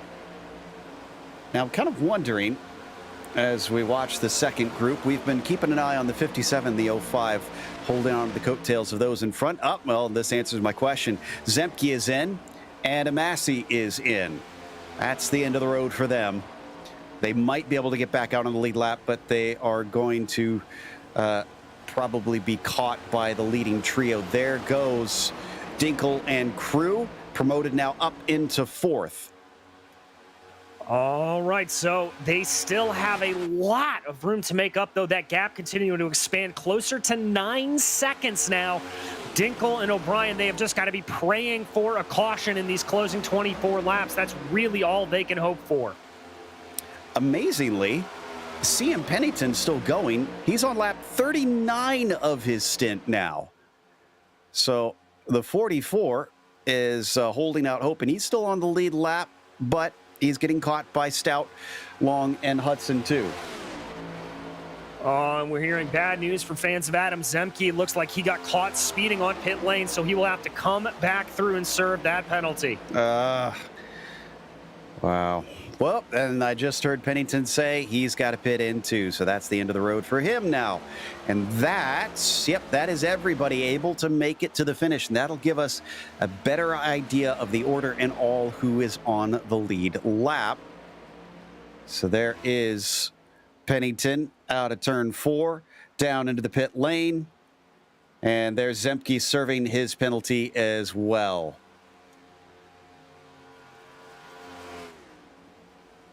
So, down into the line for Stout, Long, and Hudson. They lead first, second, and third. And it is 12 drivers left on the lead lap now. Wow. Indeed, and these three, the Dirty South Racing trio, just continuing to dominate here. Stout, Long, and Hudson. You've got to start to wonder if that position swap is going to take place with Hudson, if they're going to put him up to the lead of the field in order to give him the best chance of challenging. We've got a yellow! Trying to see who it is. Oh, and it's the 4. That's some of our pack that had been watching before. So Romero was getting... Oh, no, this was Harvey. Harvey was in the way. Romero was coming up to him and tried to move to the side of him, but Romero dodged at the same time. Frustration. Absolute frustration, especially for those that tried to gut it out and were literally 2, 3, or 4 laps shy of that caution that they needed to stay on the lead lap. Yeah, exactly. That is going to be very, very frustrating that they are now going to be a lap down. I do believe, does this put Amasi as our lucky dog, Joe? Double checking on that. I think that might be it, yes. And poor Pat Harvey, 2 more laps and he would have been able to park it anyways and get out of everybody's hair, because he was almost past Walden, but was just shy in the end. 21 to go. This could still evolve significantly, but unfortunately, I think those that are a lap down, other than Amasi. Oh, somebody's in. That's Long. Matthew Long pits. Why is Long pitting? I'm not sure, Joe. Unless he's worried about making it on fuel, there is absolutely no reason why Matthew Long should be pitting. Sumner, Byron Mcdonald are pitting. Now, they were a little bit farther down in the group. Them I could see maybe taking tires because they won't lose much. They're already well at the back of those on the lead lap, and they are indeed taking tires. So they're going to try and take advantage of what they can. But Long was in that top trio, and Long's on a long stop. Is he taking repairs? He had that damage on the nose. I wonder if he felt like that was in fact affecting him, and he's trying to get it banged away on. Oh wow, it was a much more on the right side. I didn't see that before. Holy cow. Well, yeah, that's got to be what it is, and you know, I think maybe for Matthew Long here, the decision is he'll come out in 11th place. And so it's a little bit of splitting the strategy potentially for Dirty South. He might as well come in, see if those new tires can maybe help him out a little bit, give him a little bit of extra grip, and get that car banged away on. Now, the problem is that Hudson and Stout are going to be starting inside and outside to one another. They're not going to be able to link up unless they really work together. They're not going to have a pusher. Yeah, they got to time the start right and allow Hudson to get down to the bottom so that they can connect as early as possible. And, are we going to get lights off this time by? Carlos Romero still trying to duck in to get some repairs done. Nope, excuse me, he's already come into the pit lane. Now he's trying to exit before the leaders pass by. And it looks like he will be able to get back out in time. So he'll be our last car on the lead lap, but severely damaged in that number 4, sitting 13th position. And indeed, we are double file with the lights off. We're going to restart with 18 to go. All right, 18 laps to decide this out. You've got some of the title contenders right up near the front, and the big blessing here obviously going right to Trent Dinkle and James O'Brien. I've got my eye on that number 3, though, Joe. We've seen some great speed out of Besaw over the course of this race. Okay. Let's not forget, green-white checkers are available, but only one of them. And they commonly come out here in these super speedway races if they get a caution before 1 to go and after 5 to go. They're going to have to restart and get 2 extra laps to finish the race. But after that, if we get a caution before they see the white flag, that ends it. And whoever is at the top is the winner. So probably going to see a little bit more urgency in those final 10 laps to work your way up to the top and be leading just to cover off that possibility. Indeed, this is where the fun starts to play out. Let's see what happens. The iRacing pace car going to peel off. Taylor Stout's going to have control. There we go. 66 waiting, and now the green flag is out. 18 more laps here at Daytona International Speedway. He's trying to get to the bottom. He wants to get to the bottom. No, they're going to go to the high side. Interesting stuff there from the Dirty South drivers. And Dinkle says, thank you very much. Myself and O'Brien are going to move to the front of the bottom. And it looks like Besaw had his choice of lanes. He's going to choose to go up to the high side. And there you see the 14 working his way in there as well, Ryan Goodell. So those are your top 6 and the top 3 on each. Both lanes hooking up in the bump draft. Pick your partner, do-si-do. Who winds up winning? Nobody knows at this point. And so far, it's worked out well for those who made some big decisions at the wave of the green flag. We come back around. Stout is going to be on the high side, still leading, but opposite of where he was before. And it seems like Dinkle, along with that 9, have liked to work together. There's been multiple times we've seen O'Brien and Dinkle connect like this. Yeah, they just sort of have each other on lock here, Joe. And the one thing that I will have to say, though, is they're a little bit more spread out. Whoa, a little bit of a look down. There's the look down for Dirty South, covering off the inside. So we come on down the back stretch. Stout now on the bottom with Chris Hudson there, pushing him along. Dirty South wants to try and take this victory, but they still have not put Chris Hudson up ahead of Taylor, and switching it around. 2 can play at that game. Here goes Dinkle and O'Brien right back to the front of the line, this time on the high side. Yeah, and it looked like there that Stout got a little bit too far ahead. Here comes O'Brien with the move down low. Wow. Okay, so maybe there aren't any alliances with the 501, and instead it's going to be Besaw that works with him. And look at the speed off the high side, like a rocket ship. Third in line, Mike Witt is even clear. Jose Medina is now clear. Are they going to get 5 of them? Medina says, okay, if nobody else is going to take it, I'm going to move low. Pat Harvey's back out on the track to try to get those 2 more laps. And now finally Dinkle to the bottom line. Nope, he changed his mind. And I said there, Joe, keep an eye out for Robert Besaw Jr. in that number 3. That is a fierce-looking machine out there, and he was the one that was pushing Trent Dinkle all the way along. We're almost 3 wide. That is Matt Long right in the middle of the things. Oh, but 3 wide is going to slow them down. The side draft is starting to tug them backwards. The 14 has the speed. O'Brien suddenly is in the worst possible spot. He's stuck on the bottom and falling farther and farther away. Oh, and that's going to be Byron Mcdonald, and the number 8 machine starting to pull down to the low side. He's going to try to give Dinkle a little bit of help along with Besaw Jr. Dirty South able to get it back together. They've got to check up, though. Here comes the split off of turn 4.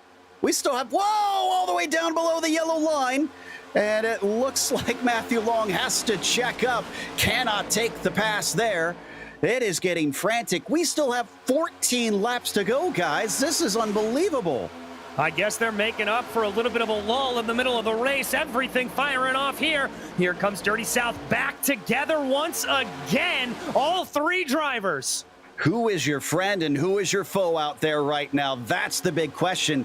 I don't think there's any alliances. Oh, and there's a lot of dirty bumps starting to happen. Some shaky moves. They have got to be careful up on the high side. Byron Mcdonald, who at first had a run. Oh, and Besaw getting into the back of, I think that was Papineau for a second.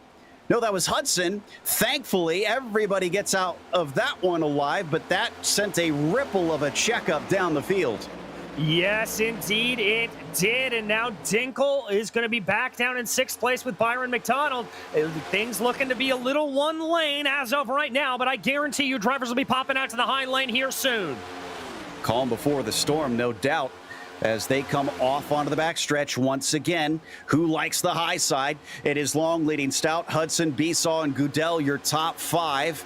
Nobody using the momentum as they get a run down the backstretch to pop up to the top. And O'Brien has officially lost this group as well. He is stuck with Sumner and Witt. All the way down the order. That is disastrous for him. Here come the drivers working up on the high side. That's going to be Besaw and Dinkle, I see, as well as Byron Mcdonald. No, Besaw says, I've had enough. He's going to duck back down low. Remember, Long took repairs on that last pit stop, and now suddenly he's leading the race. That certainly didn't seem to hinder him at all. And will that damage, though, cost him a little bit of speed? Besaw, again, the Pied Piper. The number 3 pulls along Dinkle, McDonald, Medina, and Daniels. Everybody coming along here, and there, that high line continuing to work again. They'll have to see if they can get it. Dinkle needs to be a little bit closer if he can, but they are pulling on strong. Are they going to cut back on the low side?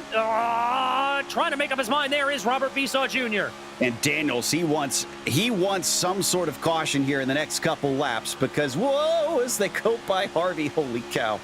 As they go by Harvey there, Daniels is a lap down. He's not racing with this group, but he is right now the lead car a lap down. So he's got the lucky dog. And if he does that, he'll be on the same lap as his rival O'Brien, who has lost touch with that front group.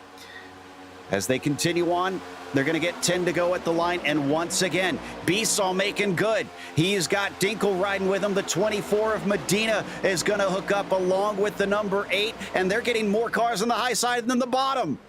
And that's going to leave Long and Stout pretty much in an island unto themselves. Hudson falling way back, that high line looking strong. This has been just an incredible last few laps here that we are witnessing. And Trent Dinkle in it once again, wanting to go back-to-back at Daytona on 2 different layouts. As they come around, the 14 once again abandons. He checks into the high side as Trent Dinkle thinking about getting down low, then likes what he sees. As we go 3 wide, the 24 stuck in the sucker hole. He is absolutely pulled back there, and everybody nice and clear on by him. Dirty South still holding down to that low line. Dinkle drifting a little bit low there, it has to be said, but they're going to come out of the corner, and it looks like Dirty South has got a little bit of a run. Trying to push on the bottom side, Long and Stout, looking to see if they can get themselves coming up to the front as it looks like right now Besaw Jr. is the man to beat, but will it stay that way? He's been willing to take the risk to get up to the front, and the 501, I don't think he's going to be willing to sit behind him all the way to the checkers. I don't think he will either, but if Dirty South continues to run a good low line, ooh, they've got to be careful there. Byron Mcdonald almost pushing the pusher there into the back of Trent Dinkle. So 2 wide here up at the top with at least 7 of these 8 cars, or excuse me, 8 of these 9 rather, on the lead lap with only Josh Daniels, the one that is a lap down and not in the hunt. Another lap led for the number 3. We are now down to 8 laps to go, going by the 4.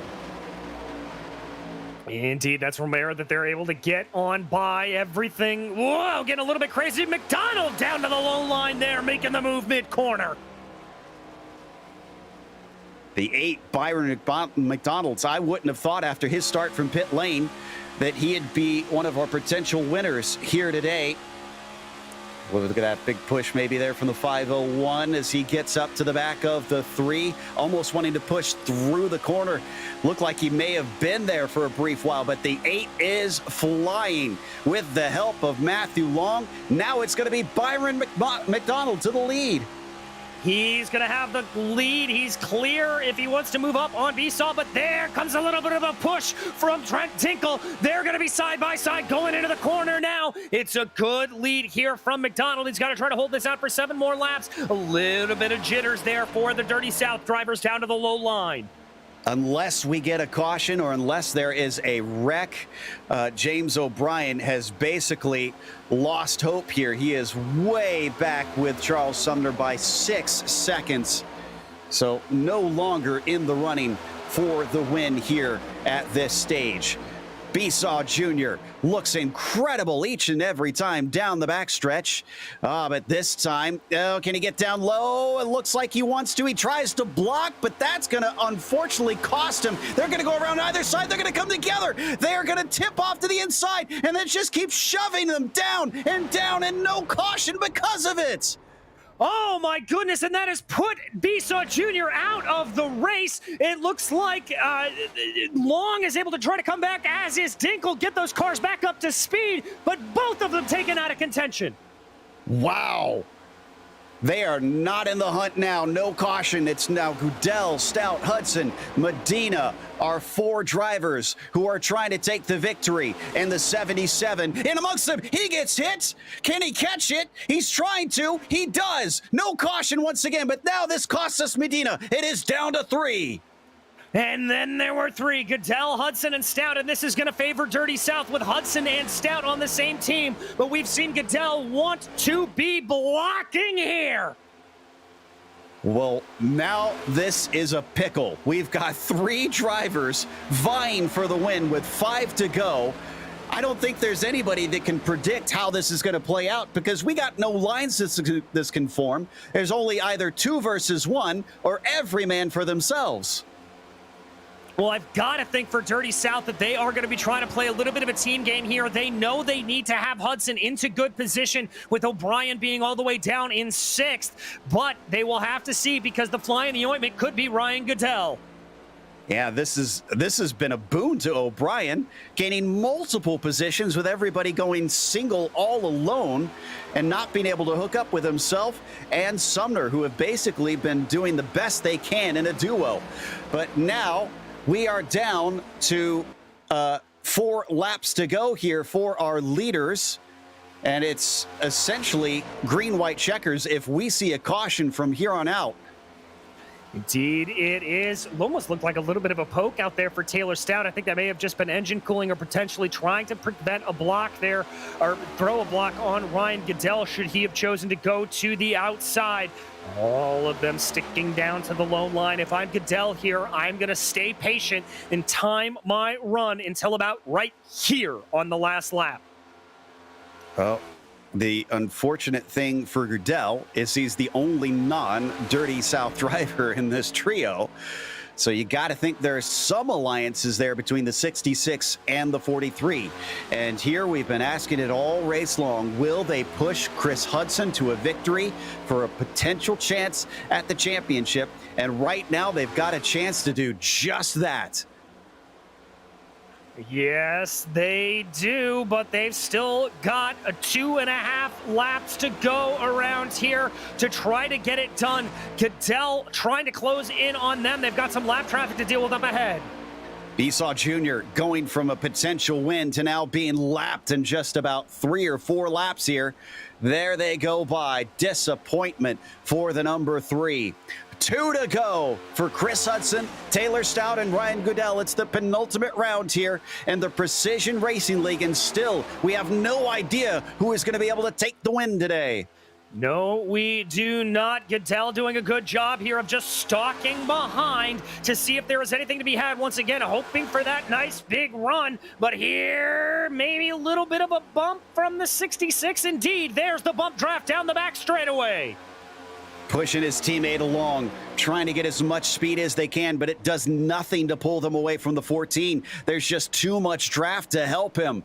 They're going to get the white flag this time by. Once they see that, then we are going racing to the finish. And look at the run from the 14. He's trying to get himself now into second in line. And that wasn't enough to try and take the lead. So that might have been the right call for him to put himself there. We go white flag racing all the way to the finish. Bobbing and weaving. Chris Hudson now tries to block. Stout trying to get back to his teammates. Ooh, very close there between Stout and Goodell. They're going to be side by side. Is that going to give the line to Hudson? I think he's got a pretty big run. If these three wreck, Charles Sumner and James O'Brien could win this race. Coming up on the high side, Taylor Stout tries to use the run. And now it is a push from Goodell on Chris Hudson on the bottom. Does he push him the whole way or does he abandon him? He tries to find the inside. They are going to come together. They're going to come together and Stout keeps it straight. Taylor Stout will win this race. Oh my goodness gracious, behind him, Charles Sumner able to take it at the line. James O'Brien, where did he come from into third? What did I say? O'Brien somehow pulls it out of the hat every single time, and he winds up on the podium. Unreal stuff. Hudson crawls across the line in sixth. Where was Goodell after that? He was fifth. Wow. Just wow. I cannot believe that finish. That's going to take us to a quick break. We'll come back with the unofficial results. Don't leave because we have driver interviews and those are going to be a doozy.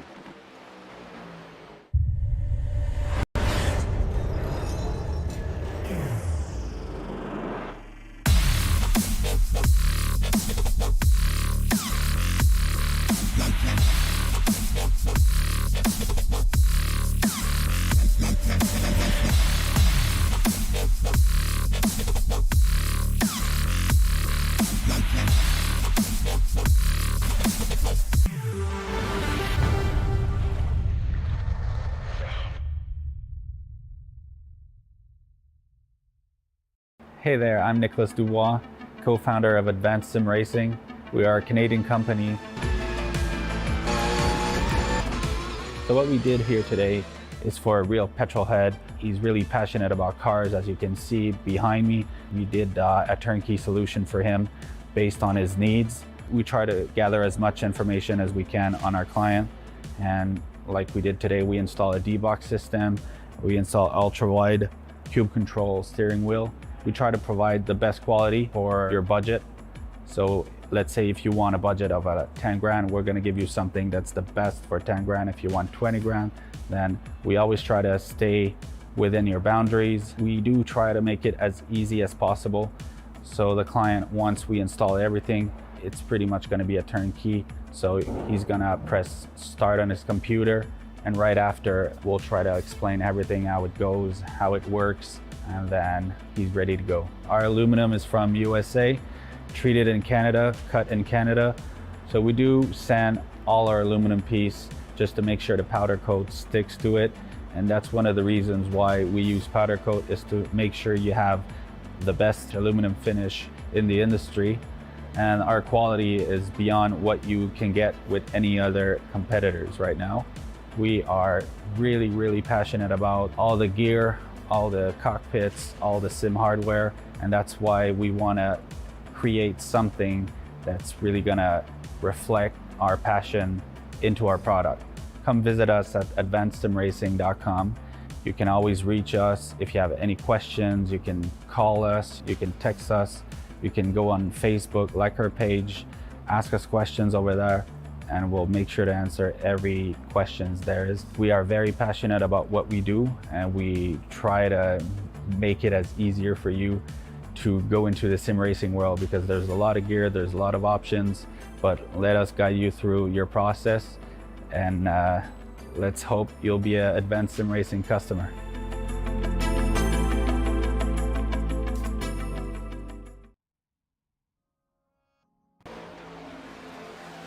Welcome back to Daytona International Speedway. As it is wont to do, it gave us an incredible finish. The 66, the gold car on your screen, finds his way to the checkered flag before his two rivals after contact coming to the finish line. And poor Chris Hudson and Goodell had to limp across outside of the podium after getting hit. And look at the save that Stout made as well. Definitely earned that one after having to catch the car, nearly spinning himself. And that could have been Charles Sumner's victory. And I'm sure he would have been ecstatic over that. Eventually getting it forward, having a tough time. The 43 dirt tracking it to the finish at the end. Well, let's go through our finishing order. Taylor Stout, your winner, was ahead of Charles Sumner by about 2.5 seconds, and James O'Brien coming up to third, extending his gap to all of his rivals in the championship hunt. Jose Medina was fourth, as Ryan Goodell was in P5. Then it was Chris Hudson finishing sixth today, as Matthew Long, P7, was followed by Tom Massey in eighth. Byron Mcdonald finished ninth, and Mike Witt rounds out your top 10.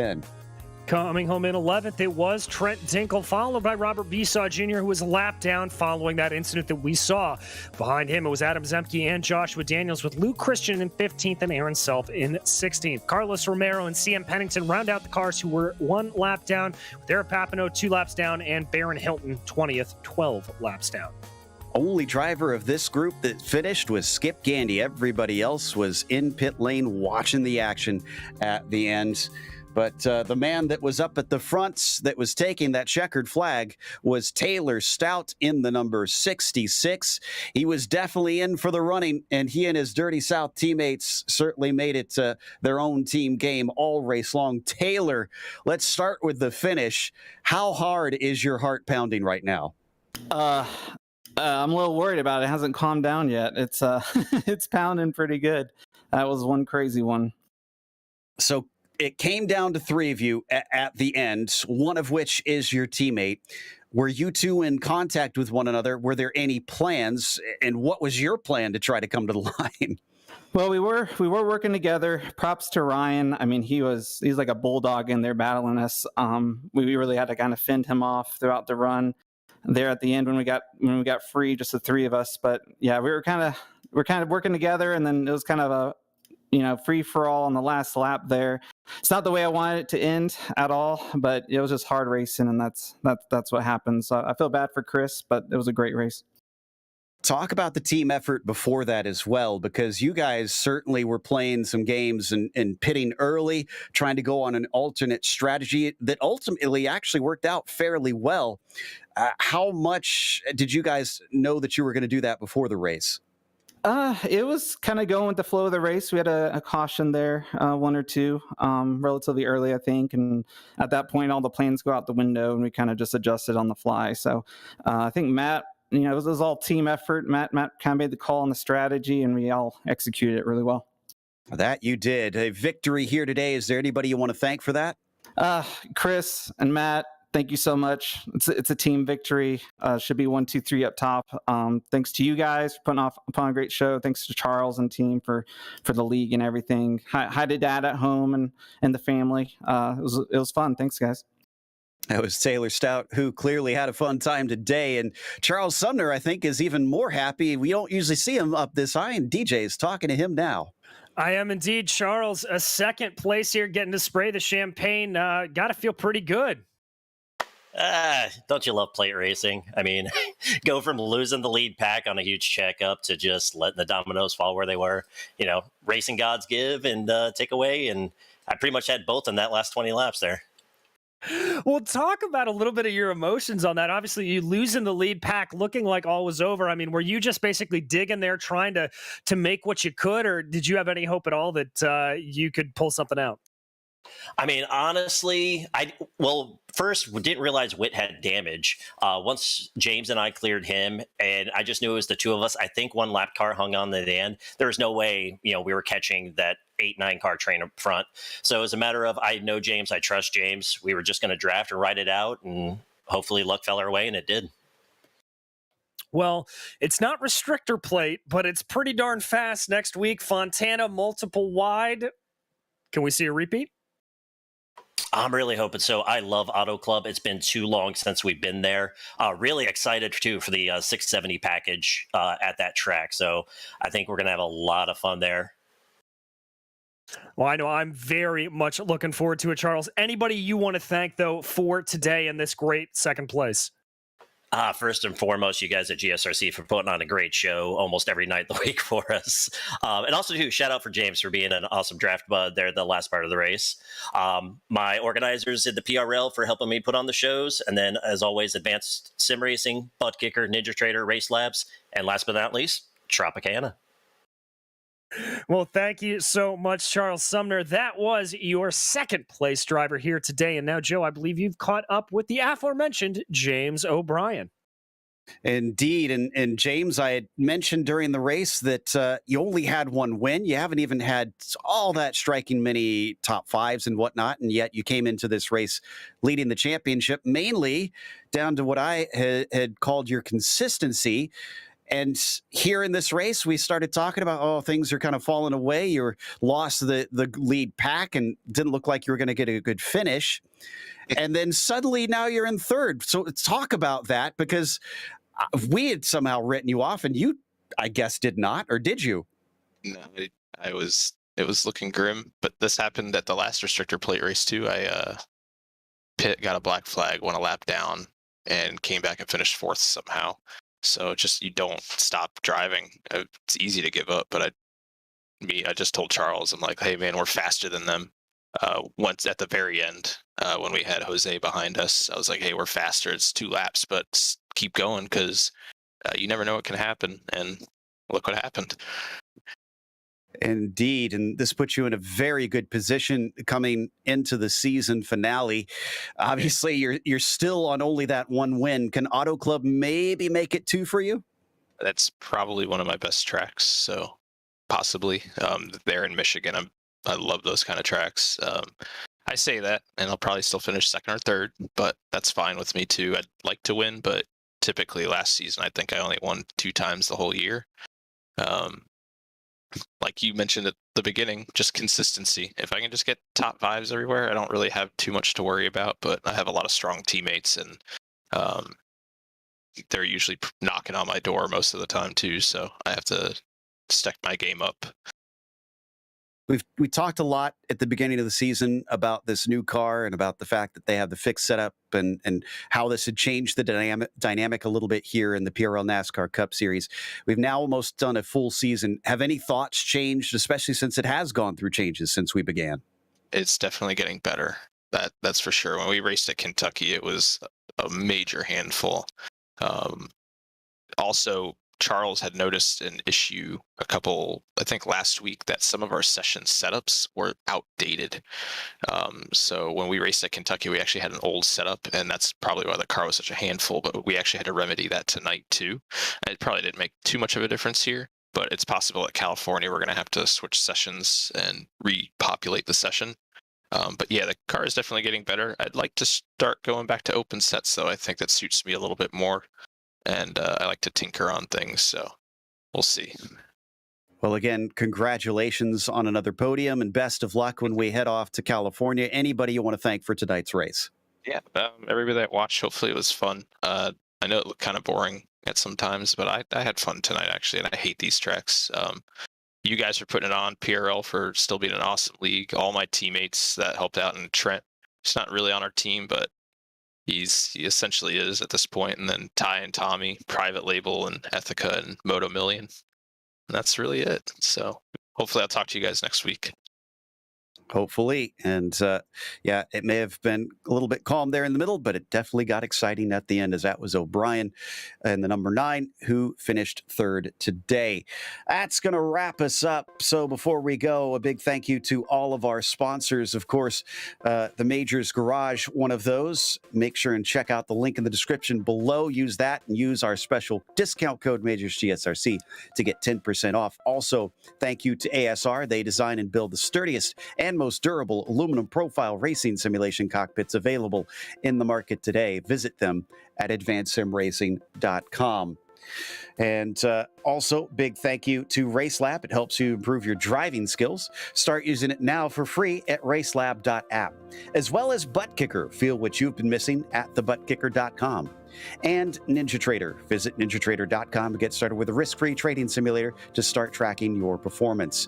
Thanks goes to the companies that provide the software and hardware for our broadcast listed here on your screen. And additional thanks to June Lalonde, who provides our wonderful music. Check out our Bandcamp for more great work. Thanks to the team today, DJ, Zach, and Dougie. You can find more info about GSRC at globalsimracingchannel.com or through our social media. And also check out our merchandise store at gsrc.storenvy.com. There's a link in the description below. Don't forget to subscribe to our YouTube channel so you don't miss a moment. And the next race, if you do subscribe, is going to be Auto Club Sunday, March 1st at 8:30 p.m. Eastern. We have upcoming races for other series listed on the screen, so check those out and mark them down on your calendar. But until next time, race clean, race hard, and we'll see you on the track.